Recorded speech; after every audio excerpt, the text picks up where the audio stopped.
জয়সওয়ালের সেঞ্চুরিতে ইংল্যান্ডকে চোখ রাঙাচ্ছে ভারত। ইংল্যান্ডকে যেন তাদের ভাষাতেই জবাবটা দিয়েছেন জয়শ্রী জয়সওয়াল। আগের দিন ইংলিশ ওপেনার বেন ডিকেট ভারতীয় বোলারদের আক্রমণাত্মক ব্যাটিংয়ে খেলা একের পর এক শটে নাভিশ্বাস তুলেছিল। তা সত্ত্বেও ভারতকে দেওয়া রানের চেয়ে অনেক পিছিয়ে 319 রানে অল আউট হয়ে যায় ইংলিশরা। দ্বিতীয় ইনিংসে খেলতে নেমে জয়সওয়াল চলতি সিরিজের দ্বিতীয় সেঞ্চুরি তুলে নিয়েছেন, যাতে ভর করে বড় লিড নিয়েছে ভারত। রাজকোটে চলমান তৃতীয় টেস্টে ভারত শুরু থেকেই দাপট দেখিয়েছে। প্রথম ইনিংসে তারা লিড পায় 126 রানের।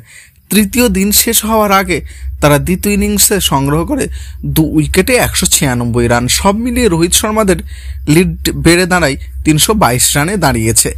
এখনও হাতে যথেষ্ট সময় ও উইকেট থাকায় বড় লক্ষ্য ছুড়ে দিয়ে টেস্ট সিরিজের লিড নিতে চাইছে ভারত। এদিন ইনিংসে শুরুতেই ধীর গতিতে এগোচ্ছিলেন জয়সওয়াল। 50 করতেই লাগে 80 বল। তবে তরুণ এই ওপেনার পরের 50 করলেন মাত্র 42 বলে। ধীর গতির ইনিংসটা স্ট্রাইক রেটটাও করা শুরু করেন জেমস অ্যান্ডারসনের ওভার দিয়ে। একই ওভারে 3টে ছক্কা ও জোড়া বাউন্ডারি হাঁকান। জয়সওয়ালের ব্যাটের তেজে পড়তে হয় বাকি ইংলিশ বোলারদেরও।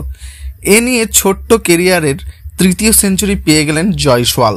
তবে সেঞ্চুরি পূর্ণ করে তিনি বেশিক্ষণ ক্রিজে থাকতে পারেননি। পিঠে টান লাগায় 104 রানে ব্যাট করা অবস্থায় তিনি রিডার্ড হার্ট হয়ে মাঠ ছাড়েন।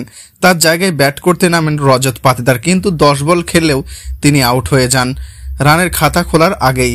রেহান আহমেদাবাদের বলের গতি বুঝতে না পেরে তিনি ক্যাচ দিয়ে বসেন মিড উইকেটে। এর আগে প্রথম উইকেটে ভারত অধিনায়ক রোহিতকে ফেরান জো রুট। রোহিত 19 রান করেছেন, পাতিদার আউট হয়েছেন টম হার্ডির বলে। জয়সওয়ালকে লম্বা সময় ভালো সঙ্গ দিয়েছেন ওয়ান গার্ডওয়েনে নামা শুভমান গিল। হাফ সেঞ্চুরিয়ান গিলের সঙ্গে নাইট চেয়ারম্যান হিসেবে নেমেছেন কুলদীপ যাদব। ভারত এখন 322 রানে এগিয়ে রয়েছে। গিল অপরাজিত আছেন 65 রানে। এর আগে শুক্রবার রাতে রবিচন্দ্র আশ্বিন হঠাৎ মায়ের অসুস্থতার কারণে টিম হোটেল ছেড়ে যান। তবে এক বলার কমে গেলেও ভারতকে চাপে পড়তে দেয়নি জাসপ্রীত বুমরা, কুলদীপ যাদবরা। ইংলিশদের হয়ে আগের দিন ঝোড়ো ইনিংসে সেঞ্চুরি হাঁকানো বেন ডায়েটকে সেভাবে সঙ্গ দিতে পারেনি কেউ। তৃতীয় দিনের শুরুতেই আজ বুমরাহকে রিজার্ভ সুইপ করতে গিয়ে 18 রানের আউট হন জো রুট। এরপর জনি বিয়ারস্টো ফেরেন 0 রানের। চাপ বাড়তে থাকায় ডায়েটও বেশিক্ষণ সামলাতে পারেনি। 151 রানের ইনিংসে মাত্র 23টি 4 ও 2টি ছক্কায় 153 রান করেন। ডাকেটের পর ইংলিশ অধিনায়ক বেন স্টোক ছাড়াও কেউই বলার মতো রান পায়নি। 41 রান করে রবীন্দ্র জাদেজার বলে আউট হন স্টোক। এর আগের দিন অলি পোপের ব্যাটে আসে 39 রান।